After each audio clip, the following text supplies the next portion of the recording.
जय हिंद दोस्तों, वंदे मातरम। भारत के कानूनी तंत्र ने एक बार फिर से साबित कर दिया है कि कानून के सामने कोई भी अपराधी चाहे जितना भी बड़ा नाम क्यों ना बना रहे, बच नहीं सकता।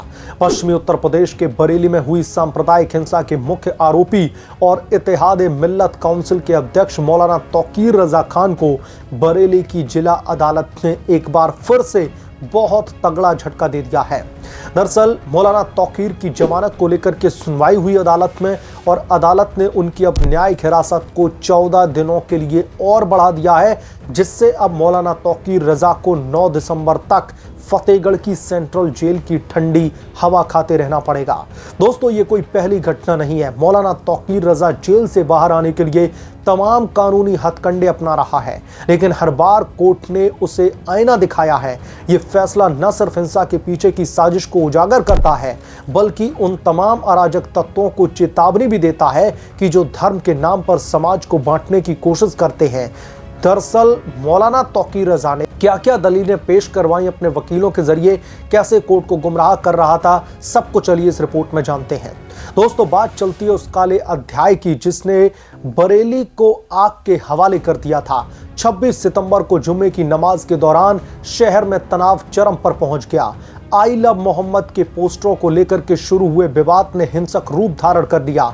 हजारों लोग सड़कों पर उतर आए, पत्थरबाजी, आगजनी, पुलिस पर हमले, लूटपाट और यहां तक कि पुलिस की बंदूकों को छीन करके फायरिंग तक की गई। दुकानें जला दी गईं, वाहनों को आग के हवाले कर दिया गया और कई पुलिसकर्मियों को घायल कर दिया। इस सब के पीछे था एक ही नाम, मौलाना तौकीर रजा।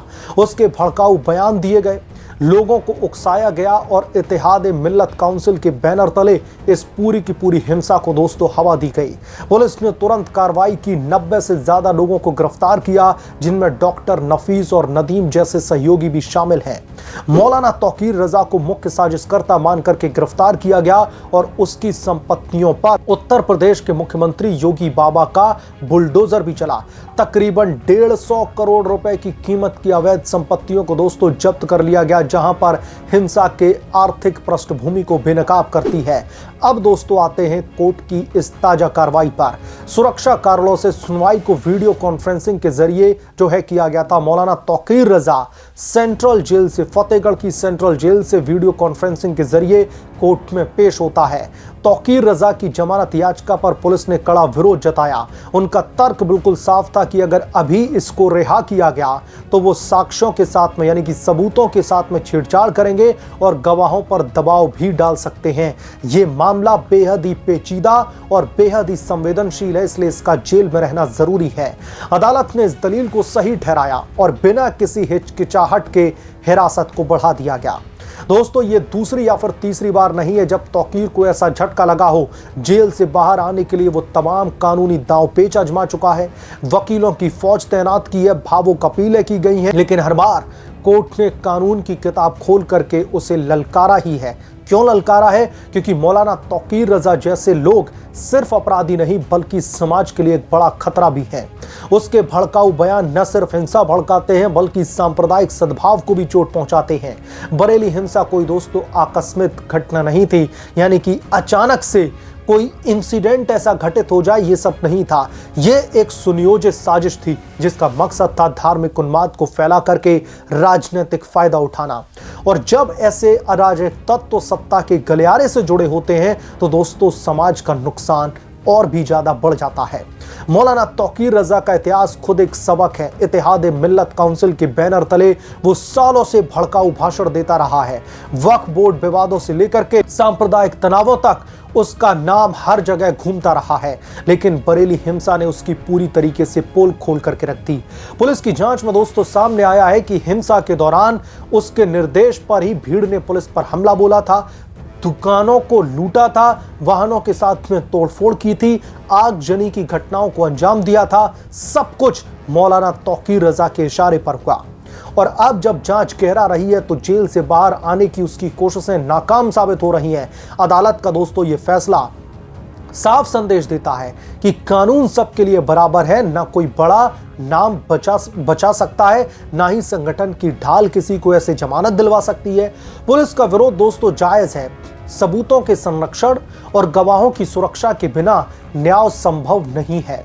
और न्याय अगर संभव नहीं हुआ तो यकीनन तौर पर यह उन लोगों के साथ में अन्याय होगा जो प्रताड़ित रहे हैं मौलाना तौकीर रजा की इस हरकत के। अब दोस्तों इस बाबत अगली सुनवाई 9 दिसंबर को की जाएगी और तब तक मौलाना तौकीर रजा जेल की 4 दीवारी में ही सड़ेगा। इस घटना से कई सबक मिलते हैं। पहला, सांप्रदायिक हिंसा ने पीछे हमेशा कुछ ना कुछ साजिश होती है और ऐसे साजिशकर्ताओं को बख्शा नहीं जा सकता। उत्तर प्रदेश की सख्ती बुलडोजर एक्शन से लेकर के गिरफ्तारियां तक सराहनीय है। ये न सिर्फ अपराधियों को सबक सिखाती हैं बल्कि समाज को एकजुट होने का संदेश भी देती हैं। दूसरा, मौलाना तौकीर रजा जैसे धार्मिक नेताओं को अपनी जिम्मेदारी समझनी चाहिए। धर्म शांति का संदेश देता है, हिंसा का नहीं। उसके बयान न सिर्फ निर्दोष लोगों की जान जोखिम में डालते हैं बल्कि पूरे देश के सद्भाव को खतरे में भी डालते हैं। बरेली के घायल पुलिसकर्मी, लूटे गए व्यापारी और भी ज्यादा डरे हुए नागरिक हैं। ये सब कुछ मौलाना तौकीर रजा खान की महत्वाकांक्षाओं का शिकार बने हैं। अंत में दोस्तों, कोर्ट का यह फैसला लोकतंत्र की बड़ी जीत है। जब कोर्ट कानून के मुताबिक फैसला लेता है तो अपराधी कितना भी छटपटाएं बाहर नहीं निकल सकता। मौलाना तौकीर रजा को दोस्तों अब आत्मचिंतन करने का जो है वक्त आ चुका है। जेल की दीवार 4 दीवारी में ही सही, शायद उसे यह समझ में आए कि हिंसा का रास्ता कभी फलता फूलता नहीं है। वो बात अलग है कि उत्तर प्रदेश में जब दूसरी सरकारें थी योगी बाबा से पहले, उस समय भले ही उसको राजनीतिक जो संरक्षण है वो मिल रहा होगा, लेकिन अब उत्तर प्रदेश की कानूनी दिशा और दशा सब कुछ बदल चुकी है। उत्तर प्रदेश की पुलिस और अदालत को सलाम है जो बिना किसी दबाव के न्याय सुनिश्चित कर रही है। अब 9 दिसंबर का इंतजार है, लेकिन तब तक तौकीर की जेल यात्रा जारी रहेगी। मौलाना तौकीर रजा एक ऐसा अपनाम उत्तर प्रदेश में बन चुका है। उसके भड़काऊ जो पूरी की पूरी प्लानिंग प्लॉटिंग थी उसके खिलाफ में योगी बाबा का जो कानूनी हलचल चला है, यकीनन तौर पर यह एक ऐसी मिसाल पेश करेगा कि आगे आने वाली पुश्तें भी उत्तर प्रदेश में दंगे भड़काने से पहले एक बार नहीं 100 बार सोचेंगी। और उत्तर प्रदेश के मुख्यमंत्री योगी आदित्यनाथ ने भी यह साफ तौर पर कहा है कि इनकी आगे आने वाली नस्लें भी उत्तर प्रदेश की सरकार के एक्शन को जान करके थर्रा उठेंगी। और जेल में इनकी डेंटिंग पेंटिंग जरूरी है क्योंकि मौलाना भूल गया था। ये उत्तर प्रदेश के मुख्यमंत्री योगी आदित्यनाथ के अल्फाज हैं। योगी बाबा ने कहा था अपने भाषण में कि मौलाना भूल गया था कि उत्तर प्रदेश में योगी आदित्यनाथ की सरकार है, उत्तर प्रदेश में योगी बाबा का शासन है और ऐसे अराजक तत्वों को सुधारने के लिए उत्तर प्रदेश की पुलिस डेंटिंग पेंटिंग करना अच्छी तरीके से जानती है। और इसी कड़ी में मौलाना तौकीर रजा की लगातार उत्तर प्रदेश के फतेहगढ़ सेंट्रल जेल में लगातार डेंटिंग पेंटिंग चल रही है। अपने तमाम वकीलों के जरिए बार बार वो अपनी जमानत के लिए पूरी की पूरी प्लानिंग प्लॉटिंग करता है, पूरी की पूरी जो है कहीं ना कहीं भूमिका बनाता है कि कोर्ट से किसी भी तरीके से उसको राहत प्रदान की जाए, कोर्ट से कैसे भी करके उसको जमानत पर बाहर निकाल लिया जाए। लेकिन उत्तर प्रदेश की पुलिस से जो तमाम दलीलें एक्सपेक्ट की जाती हैं वो तमाम दलीलें जो जिला अदालत है उसमें रखी जाती हैं और साफ तौर पर कहा जाता है कि मौलाना तौकीर को अगर जेल से बाहर भेजा तो जज साहब ये सारे सबूतों का सत्यानाश करके रख देगा, सारे सबूतों सारे गवाहों को तितर बितर कर देगा, जिससे इस केस में यकीनन तौर पर बड़े पैमाने पर एक ड्रॉबैक आएगा और हो सकता है कि ये कानून के चंगुल से बचकर भी निकल जाए। इसलिए जज साहब इसे जेल में ही रहने दिया जाए। और इन तमाम चीजों को, इन तमाम दलीलों को मद्देनजर रखते हुए जिला अदालत की तरफ से फरमान जारी होता है कि मौलाना तौकीर की जो जुडिशियल कस्टडी है, जो न्यायिक हिरासत है, उसको 14 दिनों के लिए बढ़ाया जाता है। जैसे ही ये फैसला आता है तौकीर के खेमे में हड़कंप मच जाता है। और अब मौलाना तौकीर को देखना होगा कि 9 दिसंबर को क्या होगा। क्या नया साल भी तौकीर जेल में ही बिताएगा?